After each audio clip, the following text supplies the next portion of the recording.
Hey everyone, it's Cleo here. I'm excited to bring you guys a tournament semifinals match in Division 2 featuring myself and Serbia. And this is actually game 2 of our match. We drew game 1, and I'll also be showing the rest of the series. So this is game 2, and going into this match I know Serbia has a defensive playstyle. That's about all I know. I know he likes flight and prodding on Pegasus. That's literally it. I don't really know what his book is going to be like. So it's customary if you have bank to bring out the bank early.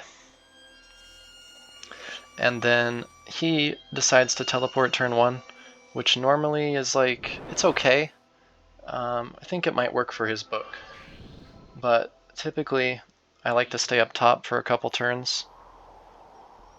So I'm going to zone a bit with Aura and Maelstrom. If you guys don't really know what zoning is, it's just controlling the movement of your opponent by putting a Maelstrom in the way, putting an Aura on them. They can't go in the Aura, they don't want to get hit by the Maelstrom, they don't have enough space. So that's what zoning is, kind of controlling that movement. So he brings out the Windshield to protect from the Maelstrom.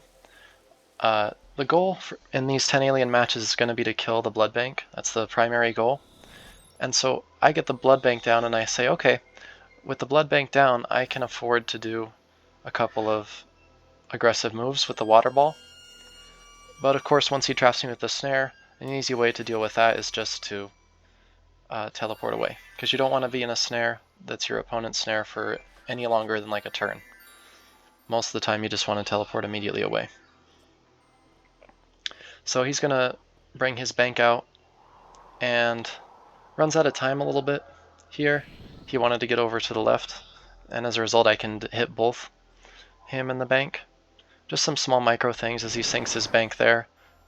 Maybe possible for it to stay alive. On this edge here you can see if I ping. Yep. So, and I just entered the game by pinging. But no big deal, we'll get right back to it. So yeah, just a small micro mistake by Serbia there. I just bring out a bank again and my plan is to just water ball and then pressure. He's going to snare, I don't see that as a huge deal, I'm going to water ball anyway. And it doesn't kill the spirit, which sucks. The spirit's so small, these projectile spells like water ball, snowball, they don't kill it. So that's rough. And he brings out the spirit and I'm like, or the shield, and I'm like, oh dang. Well, luckily I can flash this one and kill it. Because that 25 kind of passive chip damage is really quite a lot when you think about it. Half of a protection shield. And if you can't kill it, then it's a full protection shield. So there, I mispositioned because I was like, oh, I'm going to go snowball him. But then I thought, I'm so low on protection shields, why should I snowball? I should just trap. So it was a little bit too close when I treed. But the plan is still to aura and chip away its protection shields. He's getting pretty high. But also I'm not sweating the high protection shields too much, because I know that once I get to the end game I can tangle him and flash sync. So there, I should have probably just gone directly on top of the blood bank and softly dropped the snowball, but instead I threw it full power at an angle and it didn't kill it. And then I try to kill the spirit with the snowball and it doesn't die. So that kind of sucks that I couldn't kill the spirit there. If I had drain, I'd obviously use drain, but I don't. So now I just have to kill both, I guess, the bank and the spirit that I got low with snowballs. And I feel like we're back in business. But he surprises me here a bit, and this is a good play by him, is he runs Ice Castle, and you may think, well, what's wrong with Ice Castle? Like, that looks flashable, you can go over and flash sync him. Well, no, because Ice Castle stands on water. It creates the little frost terrain when you sink, and you might see this if he stays in the Maelstrom. But that's only if his tower survives. If his tower doesn't survive, then he sinks. but tower would survive a flash unless it's like 15 health or less. So if I flashed him in that situation, he would just sit on the top of the water. So that's tricky because it doesn't allow me to do some cheeky entangle sinks when he just towers an ice castle. Might make it a little bit more difficult for me, but I don't let it rattle me too much. I just say, oh, okay, he's got ice castle, that sucks. The game goes on. Here he's going to bring out another spirit, and as you can tell, he does have a really painfully slow, like methodical defensive playstyle. And I'm just trying to basically chip away and wait for an opportunity to strike, and we'll see if that comes. He's going to be super defensive here again. Now I just casted my aura, so I can't aura the spirit and kill it. I have to wait for the cooldown. Oh, excuse me. So I have some time, and here I feel a little bit of the pain of a zoning because he can use his snare to trap me in here, which is not ideal. And also kind of funny that the bank, it pops right up just to block that hole, which is awesome for me. And it actually preps me to do this next move, which is entangle. And now you might think, oh, you're gonna save that. You should save that for super later game. But the fact of the matter is, I've got 50 prot. He's got 115. He had Storm Shield up. He could tick me with that and then drain, or spear, or So I had to do a play like that was more defensive because yeah, I'm down on prots. So he's got nothing to do. It's possible that he could have walked over to where I was and avoided the Maelstrom. So probably a good, that would have been a good play on his part. But because he doesn't do that, he loses all his protection shields, and now I have an advantage. It's not a huge one, but here I decide to go for an aggressive play. Yes, I'm standing over water, but at this point I know his book, and I'm 90% sure that he doesn't have entangle. And 90% is enough. So here I could snowball the bank. I decide to flash, which is also fine because again, I know that his spear is on cooldown and he doesn't have entangle. So he has to mud. But like in a vacuum, flash is not a great play. I think most people would just snowball the bank. But because I know his spells, and I didn't know his book going in, but I'm just saying what I learned from him playing, and I was kind of keeping track of what spells he had. I knew that he didn't have Tangle, or I was almost certain. You can't be completely certain unless you're counting the spells and you've accounted for all 16, right? But I was just doing my best judgment, and I thought that he didn't have Tangle, and I was right.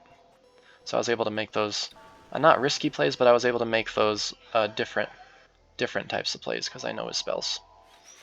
Also, I want to shout out Zartak. He's repping the Coeval fit, but with the sword instead. Because I've got a clan outfit sword, but he's supporting me on the boat because we only really had one spectator for this match. But it was a great one, like I said. A couple draws, and also some pretty tense matches. So I'm able to get the water ball sink, and I'm up so much health that I can afford to do water ball.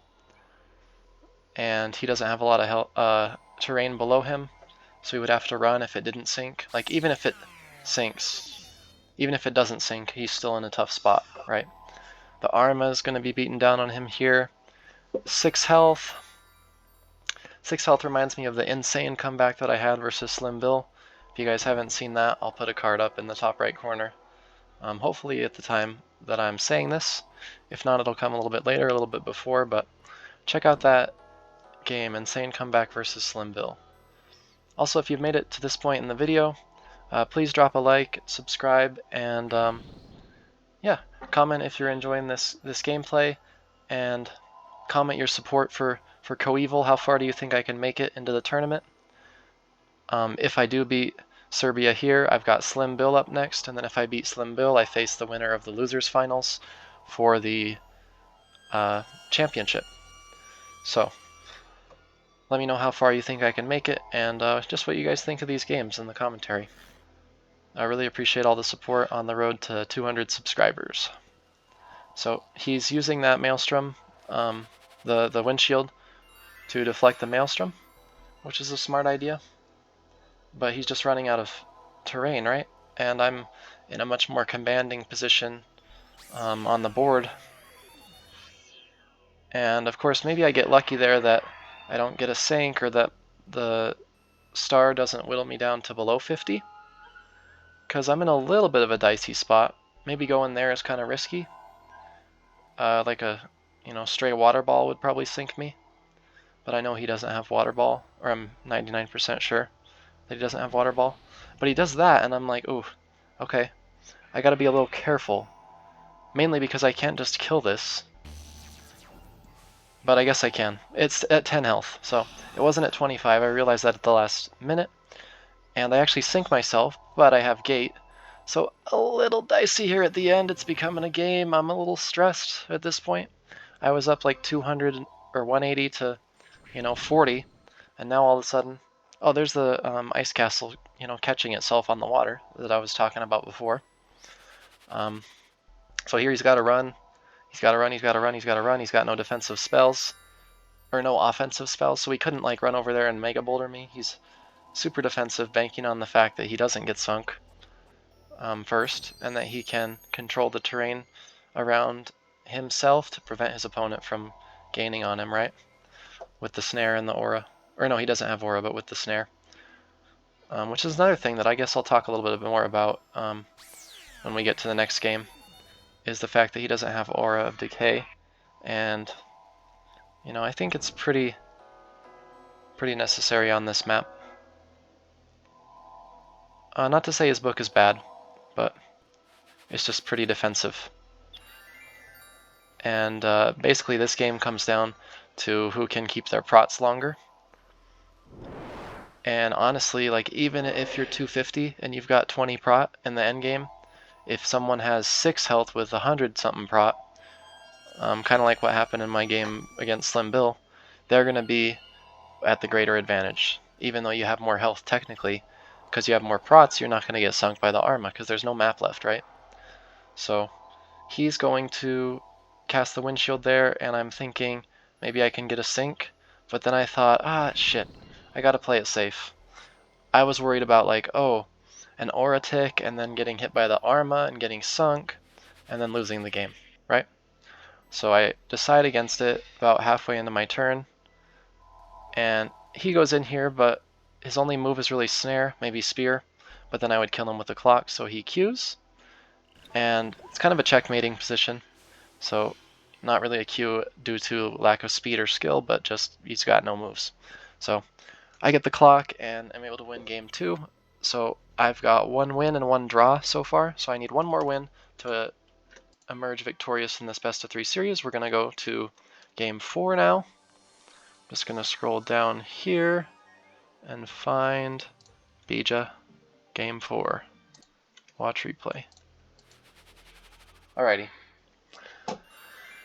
So this is the 4th game.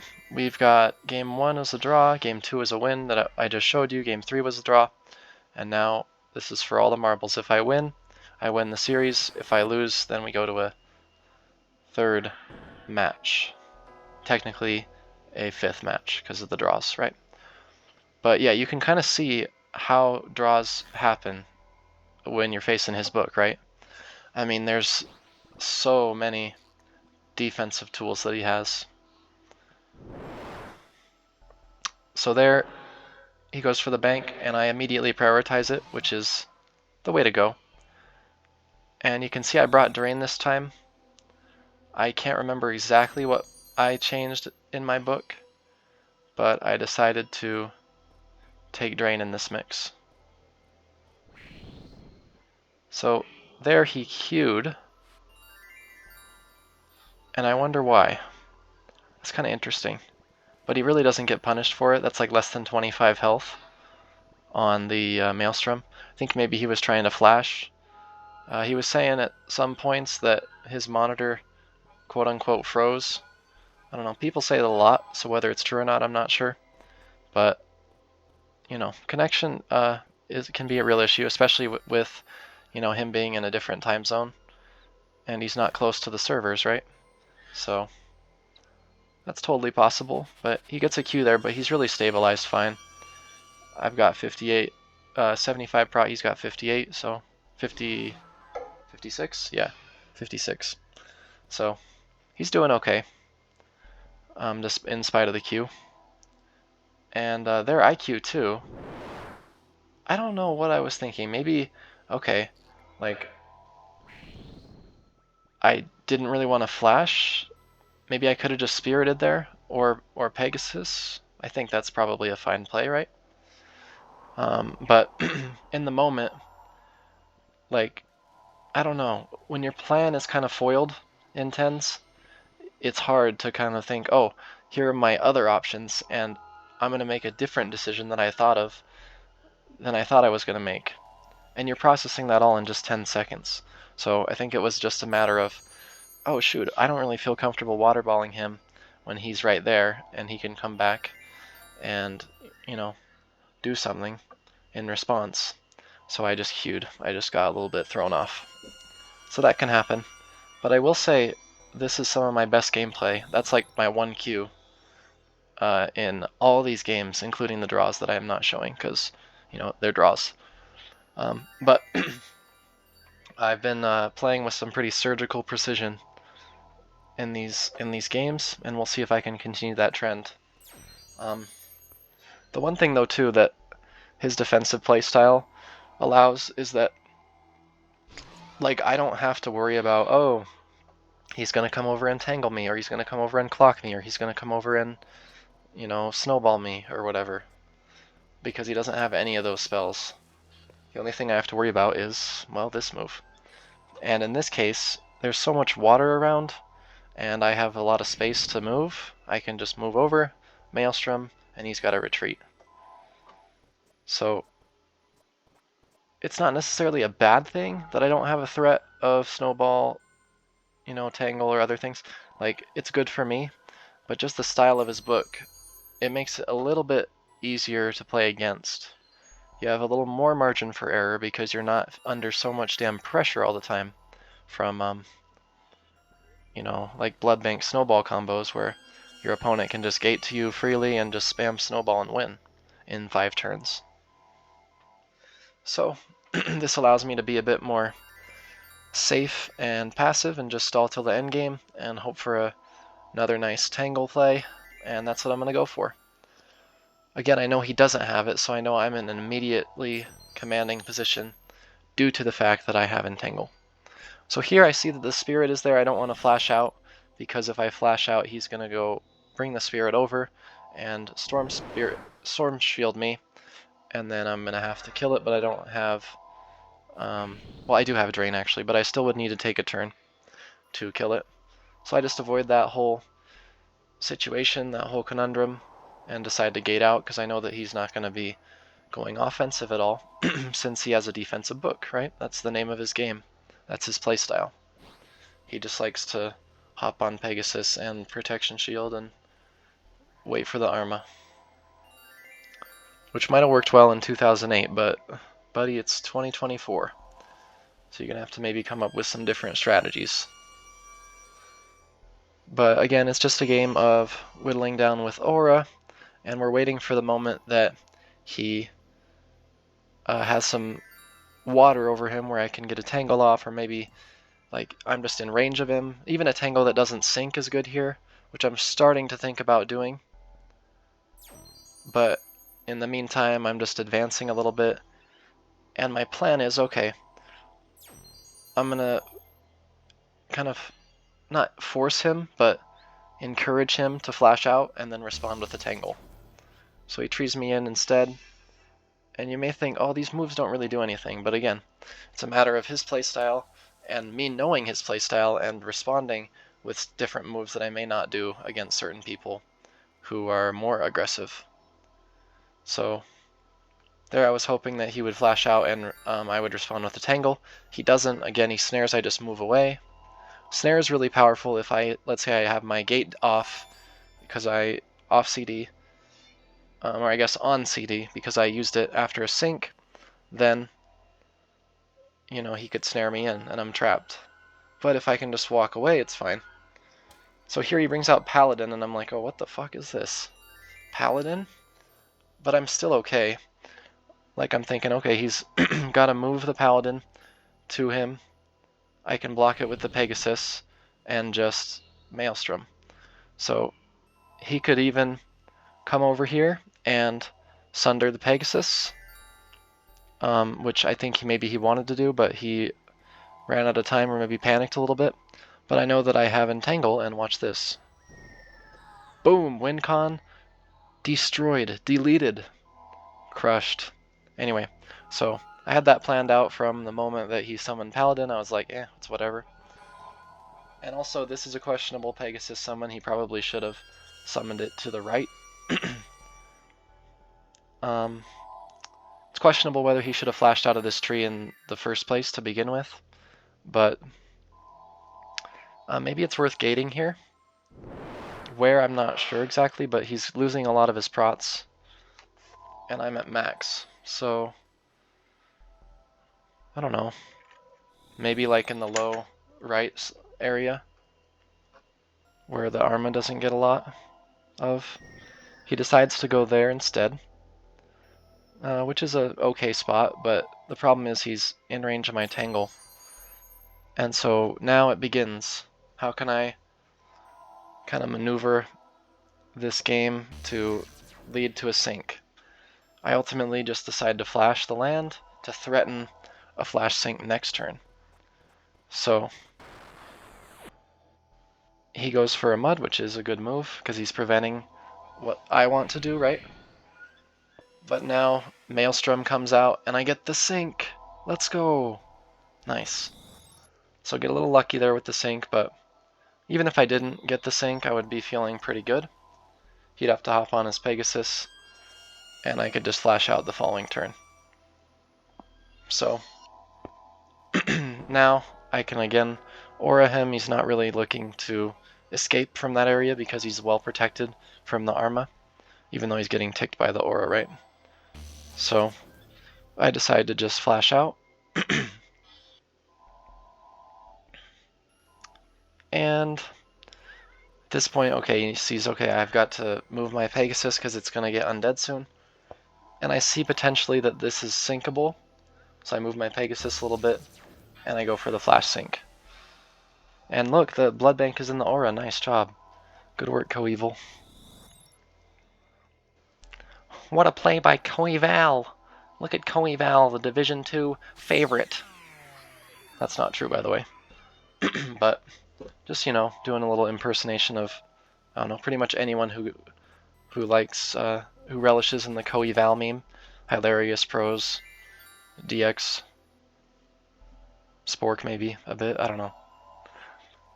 So, I can break this aura, and what do I have? I'm not sure. Nothing. I was like, ooh, I can get to him. I can use an aggressive move, which I don't have because my book is defensive. So I was like, shit. Well, that was kind of useless. I didn't need to sack my spirit there. I could have just summoned a Pegasus where I was. But it's not the end of the world again because he doesn't have Tangle. I don't have to worry about it. I go for a Water Ball, whittle down his prots, and he goes for a Mega, which actually kills him. We got the dub. 2 wins, 2 draws. I'm now 6-0. Well, not 6-0, but 4-0, and then with 2 draws. Actually, no, yeah, 6-0 with 2 draws. So, undefeated in the Division 2 tournament. Hope you guys enjoyed this commentary. I'll be facing off against my rival, Slim Bill, in the next series. That'll be the winners finals, and that'll be a great one. He's always got my number in the last several games, so you know we're gonna do our best, and whether it's win or lose, you know, may the best Arcanist win, and hopefully we can make a nice losers bracket run whoever doesn't make it to the end. So anyway, I hope you guys enjoyed, and I'll see you in the next video. Peace out.